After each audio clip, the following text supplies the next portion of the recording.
Hi, and welcome back to On Track Tips. My name is Jason Weiser, and you're listening to Get On Track, Stay On Track. And we're helping your small business one expert at a time. And this week, our expert is Dov Gordon, and we're going to be talking about mastermind groups. I know it's a big topic, and there's a lot of things that we got to cover here, so we decided we're going to focus in on the 9 tips that you need to know about mastermind groups, and specifically client-generating mastermind groups. For those of you that don't know Dov is the president of the Alchemist Entrepreneur. He's specializing in helping consulting experts, small professional service firms. He's helping them to build steady, consistent flows of new customers and new clients. Dov's the leader of a high-profile CEO peer advisory group whose members represent businesses that generate between $10 and $150 million in annual sales. Dov's objective has him working side by side with senior management to evaluate, design, and develop company management strategies for the future. In 2010, Dov turned his attention to helping small business entrepreneurs who love to do what they do, but they've been struggling with generating a steady flow of customers. So helping small business owners generate customers. And a little known fact about Dov, I like this, he is a semi-professional magician one summer back in his teenage years. Dov Gordon, welcome to On Track Tips. There he is. Okay, so we're not able to find Dov, but he was here and he disappeared for a minute. So we're going to bring Dov back as soon as he pops in. But let's go back to some of the housekeeping. Of course, you know that we're on Twitter right now and we're using the hashtag #OnTrackTips over at hashtag. And today's tweet chat question is, let's say, what's today's tweet chat question? Have you ever been or are you currently in a mastermind group? Have you ever been or are you currently in a mastermind group? Why don't you go ahead in the comment stream right now and let us know, is everybody else hearing us? Was I the person that cut out or did Dov cut out? So go ahead and make those comments in the stream so we can make sure to get this show back on track. The next thing I want to say is this show today, we're being sponsored by wisersites.com. That's my business, my company, Jason Weiser. Yep, Wiser Sites, that's right. It's our hosting, private dedicated server that we use. At On Track Tips, we bought ourselves a dedicated box, hired our own dedicated server admin. We've got some space for a few of our closest friends. So if you're an On Track Tips subscriber, a follower, a client, or a friend, we got something really special for you guys. We've set aside this space, and we're faster because we don't stack thousands of websites on your shared space. We're more secure because we screen everyone that's using the hosting solution to ensure that the server is not home to a bunch of botnet attackers, malware launchers. You pay the same price you would for a shared environment. Last week, during Martin Shervington's interview, we opened it up for 25 people. This week, we've got 12 spots left. So if you're interested, give me a call, 231-432-8177, or head on over to wisersites.com. And it looks like we've got Dov Gordon back with us here, ready to talk about masterminding. What do you say, Dov? You with us? I think so. Hey, that was perfect timing. You gave me just enough time to get through all the housekeeping. All right, excellent. So, Dov, I was telling everybody that you are the leader of a high-profile peer advisory group. You work with some CEOs, and we're going to be talking about mastermind groups today. Yeah, that was actually history. We used to do that. I used to work in person with CEO Mastermind with between $10 and $150 million in sales. The last 5 years, I've been focusing on coaches, consultants, experts. So yeah, excellent.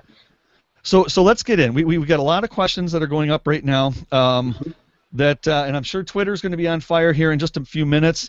Let's start off with and make sure that we're all on the same page. Give me the elevator pitch answer to this question. What do you mean by a mastermind group? What is it? What's the primary purpose for a mastermind group?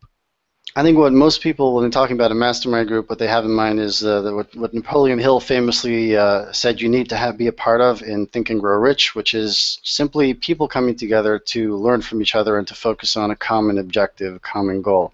When I talk about a mastermind group that brings you clients, I have something a little different in mind, which we'll go into in more depth in a moment. But when most people talk about it, that's probably what they mean. Oh, okay, great. So what's the difference between a mastermind group and, say, live event networking meetups, or, say, a group or a Google Plus community even? I mean, anything is, the mastermind principle that Napoleon Hill talked about, which I haven't read this in a long time. So you're drawing out things that, from the deep down, But the mastermind principle simply just of, that when you bring two people together, you benefit from the third mind, I think he called it, or there's always something the other, what I could see that you need, I can't see for myself, and vice versa. So there's a lot to be gained when people come together. It could happen in a networking group, but when you have it in a structured, planned out way with a very clear goal and clear responsibilities, it makes it much more powerful than something that kind of happened by chance. So what is your mastermind group that you really focus on for client generating mastermind group? What does that look like? Is that live? Is it online? What does that look like? So first of all, it has the very creative title of the JVMM, the Joint Venture Marketing Mastermind Group. And what happens is that a number of years back, when I actually when I decided to move away from working with kind of that leading the CEO peer group and working with small business entrepreneurs or experts, consultants, coaches, small professional services firms, that's when I decided to head in that direction. So I decided that, okay, how am I going to find such people? And my tactic of choice was going to be joint venture teleseminars.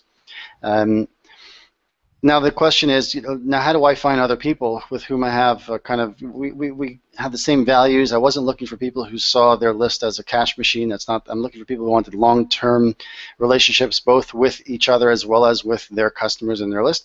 I decided that, so how do I find such people? I decided to form my own group. That was after checking, out different forums, seeing if I could find such people, and failing to. I didn't quite find what I was looking for. So I started very small, and now we have about 60 people around the world who are part of this group, including some people who, when I started, I would have thought were completely out of my reach. We can talk about that. Yeah, let's do. Okay, so before the show, you and I had a great little pre-show discussion about these 9 tips, and you provided just a fantastic list. I mean, this is a wealth of information here, and I'm really excited to get into this list and talk a little bit about that. So we understand what a mastermind group is. We understand where we can do that and how we do that. And the other thing is, what do you do? How do you coordinate with that? So you have I think you said you had a Google Plus group, and you do like a weekly or a monthly call? We do. We have a Google group, not even Google Plus, just a Google group, the email list, free email group service that Google has. And once a month we get on a conference line for 90 minutes, and we follow our agenda. We have an agenda, and we go through it. I'm sure it'll come up in later on in one of these 9 tips that I put together. Once a month. Why only once a month? Well, because everybody's busy, and our Google group is pretty active. And it also serves the purpose of what we're trying to accomplish, because and that's the first tip. So let's go into that. The first tip is be really clear what your objective is. You have to know, why are you starting this group? Lots of groups will not work, largely because they don't have a clear objective. And therefore, it's kind of like, let's, for some people, they put together a mastermind, they're looking for accountability. For some people, they figure we'll meet every 2 weeks for lunch and help each other out. This could work, and they could not work. A lot of it has to do with how committed do you have a leader, and is there a clear objective? Somebody has to lead these things. So that is the clear objective. Now, in our case, the objective is primarily to create joint ventures of one kind or another amongst the people in the group. And if that's the purpose, then what has to happen is that we need to develop relationships with people in the group as a group, and then we also need to develop relationships one-on-one. So having a 90-minute conference call and a rather active email list serves the purpose, because in addition to that, people are scheduling one-on-one calls, meetings, Skype calls with each other, and getting to learn, really building relationships. So it works for us. Mm-hmm. You said the word accountability, and I'd heard you say another point in another interview, which I thought was brilliant. Can you touch on your theory about mastermind groups and accountability? Let's see if what I say this time bears any resemblance to last time. I don't remember what I said, but what I tend to think is that if you really need the accountability, I think you're probably missing something more fundamental. I haven't really heard of a mastermind group that was formed for accountability that kind of lasted really long. It tends to dwindle. I don't think that's enough of an objective. I think a clear objective is an outcome. again, I don't remember what I said last time, but if you if you want to lead me in there. Yeah, well, basically, you said something about babysitting. You said, hey, mastermind groups just don't work. If you're looking for a mastermind group for a babysitter, then you're in the wrong place. Yeah, I think so. The goal of mastermind Well groups, said. as I understood it from your other seminar that I attended, was that it's to help us grow and help us grow and get amongst other people, not to be there for being babysat. In terms of the mastermind group, the question is, okay, for me personally, I've been looking at mastermind groups, thinking about it. I've been invited to a couple different mastermind groups. But quite honestly, I'm not really sure what I should do. Should I start my own mastermind group? Or, like, I've been invited to a couple different ones, and some of them, in fact, are even paid membership mastermind groups. And one of them, well, frankly, it gave me sticker shock. And so talk for a little bit about, should I start my own? Should I join one? And what are your thoughts on membership? It all goes back to what's your goal. It all goes back to what are you trying to accomplish. So I can ask you, what would be the goal? What do you have in mind? What would you want to accomplish? Well, client getting and growing my business. I'm in a place right now where my business has just jumped over a new hump, a new curve. I've expanded. I've started to get a staff going, and we just launched wisersites.com. I've got another project that I'm launching, expansion, and I could use some leadership from people that have been there before. Things like, is it time for LLC? What about legal issues? What about healthcare? And be around people that have been through that process. Again, I would love to find that group. So that actually strikes me as perhaps more of a coaching group where you'd kind of enroll, get in a group where there's a coach or someone who's leading people at a similar place in their business development and walks you through some kind of process to get from here to there. That's kind of what it sounds like. Could it be a mastermind group? Absolutely. Just, again, that's that's what it means to me. That's what popped in my head. Mm-hmm, sure. So if it is your own group, how do you determine who you invite, and how do you grow your group? Okay, so I'll talk about what I did. Maybe that will probably be helpful. So once I realized that I wanted a group of people who would be open to doing joint venture teleseminars with each other, promoting each other. So then I reached out to a small handful of people that I had met online over the years. The ones I could think of who were in this from the very beginning, I still have never met in person. Ian Brody, ianbrody.com, I think was one of the first. I forget who the other few were. And we started. And at first, the first meeting that we did, the first session, with our live conference call, I led it a certain way, and it was the wrong way. What I did was we said, okay, everybody share what you're working on, and if anybody else is interested in helping you promote it, then they would speak up and let them know. And I immediately realized that was that was going to go nowhere. Why? Because can you imagine a more boring conversation where people are getting on saying, this is what I'm working on, and if you'd be interested, right? It creates the dynamic that I think is the reason why so much in-person networking doesn't go anywhere, which is everybody talking about themselves. We quickly changed that. We see that too over on Google Plus Communities a lot. It's like spam control. Google Plus Communities, people think, oh, great, I can come in here and drop links about my blog. It's the same concept, right? Isn't it? Absolutely. And that wasn't what we're looking for. I'm looking for long-term relationships, people who really want to learn from each other, help each other, and promote each other multiple times over the years. Not just once. So we quickly changed it, and we made it the secondary purpose of the group is really to help each other. Now, I say secondary because even though what's actually visible, if someone is looking at what we're doing from the top down, it looks like we're helping each other. Someone online, we're all working online. There's always technology questions. There's strategic questions. There's tactical questions. And those things will come through the email list on a daily basis. They'll come up on the monthly conference call. But what's also happening is I'm subscribed to so many people's lists from the group, and I'll see this person's promoting that person. Oh, very good. That person's promoting someone else. Excellent. Very good. And everybody's growing their lists and their businesses as a result. Yeah, no, that's great. You say sharing. Well, actually, before I get to my next question, I want to remind anybody that's just now tuning in, you're listening to Get on Track, Stay on Track, and we're helping your small business one expert at a time. We're with our expert today, Dov Gordon, and we're talking about the 9 tips about client-generating mastermind groups. And we're at position number 2 right now. We already talked about number 1 is the primary. You need to know what your primary purpose is, have a vision for your group. Number 2, you need to understand who to invite, the people that you want around you. And so I want to ask about, in terms of the people that are around you, sharing. talk a little bit about this notion that I've been in groups or whatever where it's this kind of I scratch your back, you scratch mine. That's kind of this assumed thing. I mail for you, you mail for me. I post for you, you post me. And sometimes that gets a little bit presumptuous, and I don't always want to have to share. I don't believe in it. Doesn't fit my business model, for example. Some of these other people. How do you address some of those issues? Great question. So the way I've addressed that is from the very beginning we had several kind of guidelines of what we're looking for. And number one is there is no obligation to promote anybody in the group. Even if somebody promoted you, you do not have to promote them. It has to be something that you feel comfortable promoting. It has to be something that you feel is a good fit. It has to be a person that you feel comfortable promoting. There's nobody will ever get in any trouble for that. So it's really up to each individual in the group to build relationships with the other people in the group. The group is an opening. The group is kind of bringing high quality people together, and it creates the opening, the opportunity to begin to build relationships, but it's completely up to you. And that I think is a really important point, and that's something that from the very beginning was important to me. Okay, let's move on to number 3 and 4, which are kind of the same.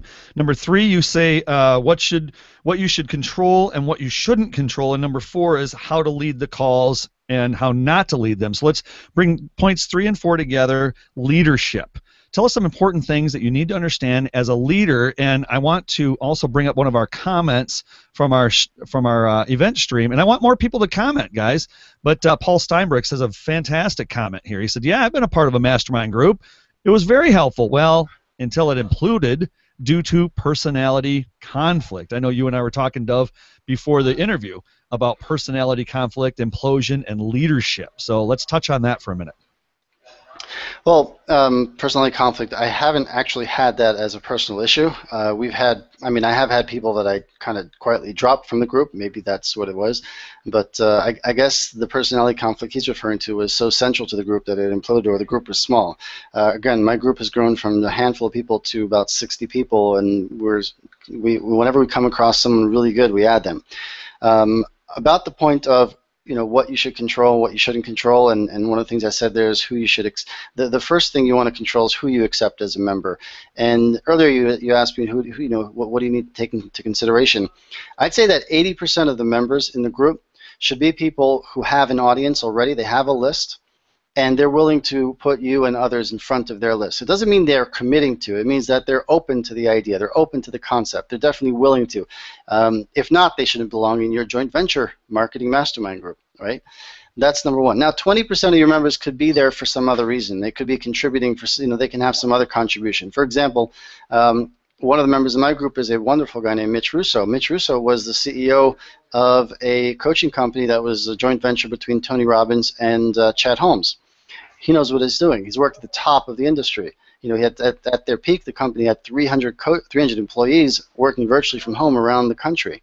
So he was kind of in between things. Chad Holmes died. The company was going a different direction. He left, and somehow we were introduced. He's in our group, but he didn't have a big list.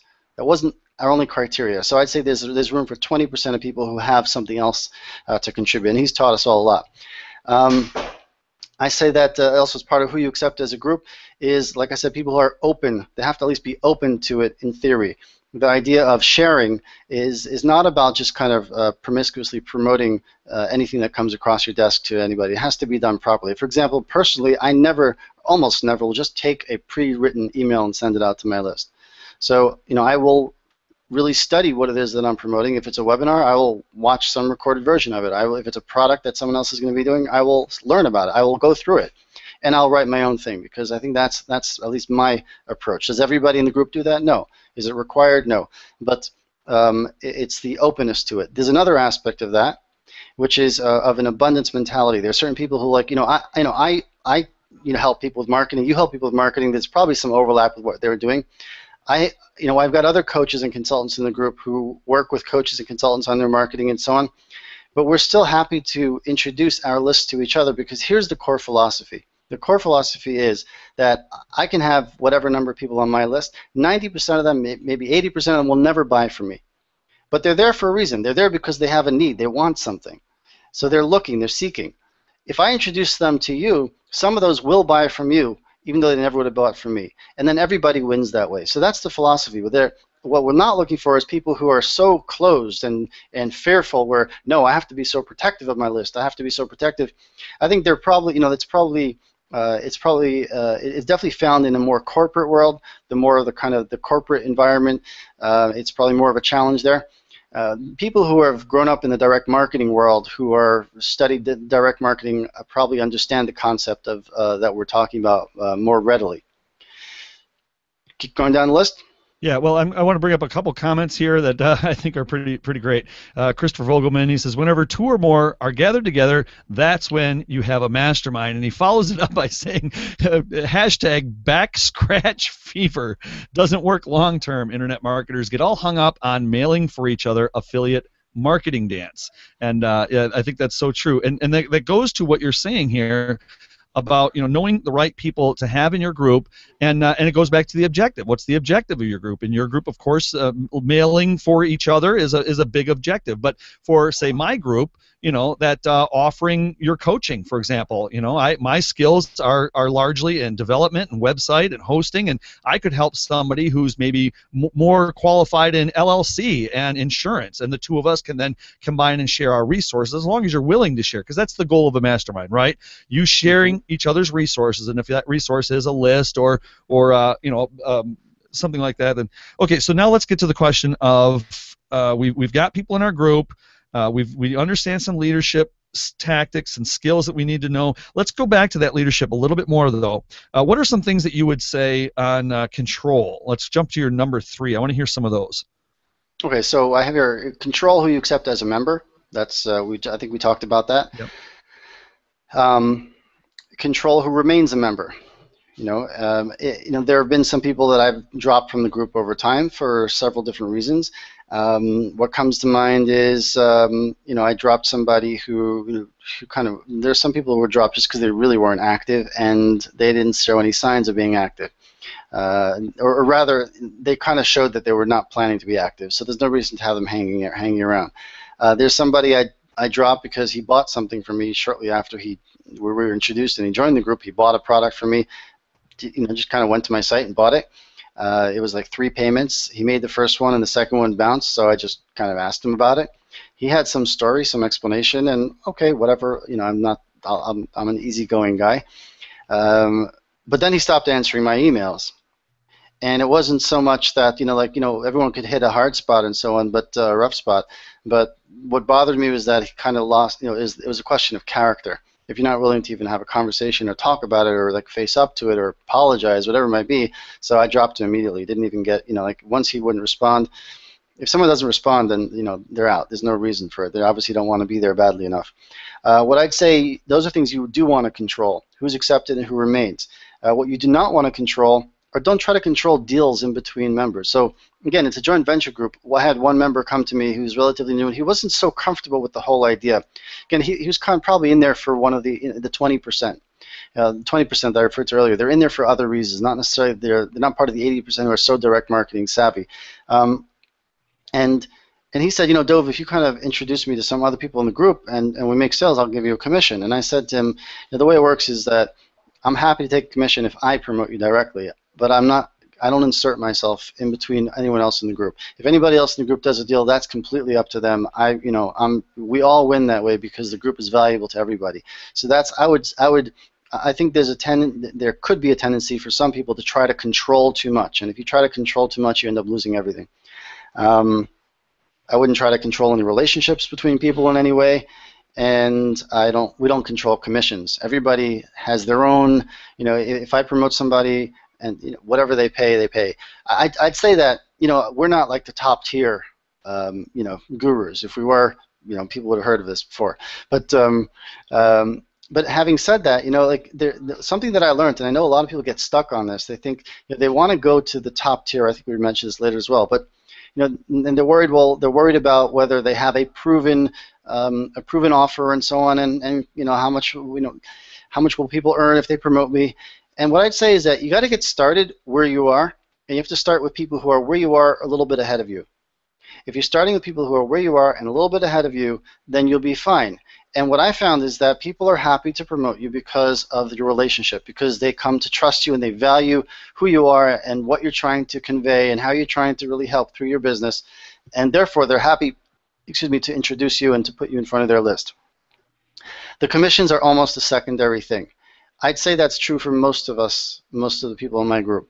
It's not the main way we make our income. The main way we make our income is from our own sales to our own lists and so on, and we'll pay commissions, of course. But I don't want people to get stuck on that. Does that make sense? It does. And Dov, man, I got to tell you, I appreciate all this information you're giving us. You're giving us so much stuff. I know it's only 30 minutes, and I bet you're just like primed and ready to give so much more. But we're running out of time, and I want to get to some of the questions from the audience. But I'm going to read out loud really quickly your list for those people that are taking notes right now. Here's your list of the 9. Number 1, make sure you have a primary purpose. Number 2, understand who to invite. And number 3, how much should you control and what shouldn't you control? 4, how do you lead the calls or not lead the calls, or how do you lead the group? There's some tips there. Second, number 5, we didn't get on this one yet, but always be moving up, always grow, which Dov just now talked about. Don't be the bottom of the class, or don't be the top of the class, because you can't grow if you're at the top of the class. Find a class where you're in the middle so that you have room to grow.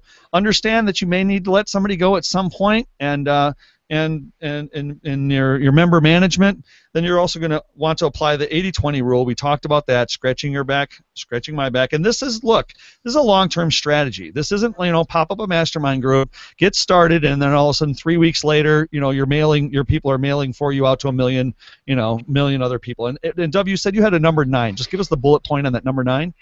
Number 9 is it shouldn't be just business. It should also be really caring for people. We had, just a quick example, I found out that one of our members had a son that was going through some serious heart surgery and a difficult recovery, and we all got together and we sent over gifts for somebody who was in London or nearby, and he and his wife and his family, they really were touched and appreciated.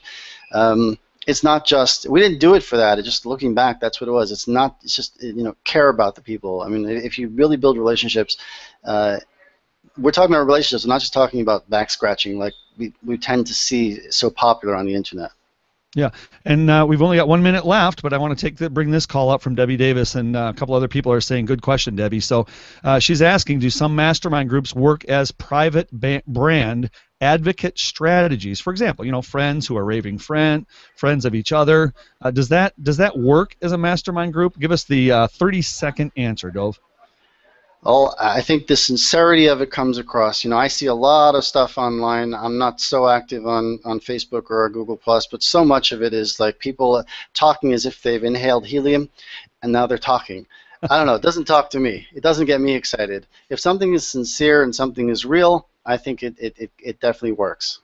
Nevada Ott wants you to answer in 30 seconds. What are some of the gains that you've received from partnering with your groups, your mastermind groups? What are some things you've learned, some tools you shared? Can you just throw out bullet point, 5 items or 3 items?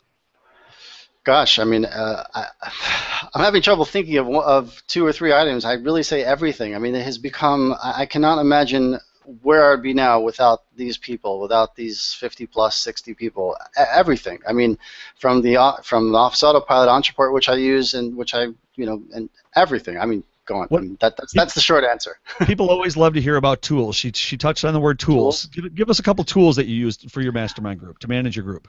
To manage the group, I use Google Groups, and we use Instant Teleseminar for the teleseminars. That's how you manage the 90 people for the monthly call. 90-minute call. Yep. The 90-minute call. Say the name again. InstantTeleseminar.com. Instantel. And then you're listening to Get on Track, Stay on Track, helping your small business one expert at a time. We're talking with Dov Gordon about the 9 tips for client-generating mastermind groups. Head on over to the event page because I'm sure there's going to be a lot of discussion. Dov's going to jump over there and answer your questions. So I want to say big, huge thanks to Dov Gordon for taking his time today, talking with us, and getting some fires going. Maybe we didn't answer everything in detail, but I hope we got you thinking on track tips. If we do, then go ahead and make sure that you tweet using the hashtag OnTrackTips. Dov Gordon's got me thinking about masterminds. Go ahead and tweet that out. And then, so Dov, where do you want people to follow up? If they want to hear more Dov Gordon, where do they go? They can go to dovgordon.net and at dovgordon.net, where you can get a free recording of one of my most popular seminars, which is the consistent flow of clients. And that's what I would say. Get started there. Absolutely. Fantastic to meet Dov Gordon today. Get on track, stay on track. And we want to say a special thanks to our sponsor, which is a little bit self-serving, but hey, you know what? I can do that. It's my show.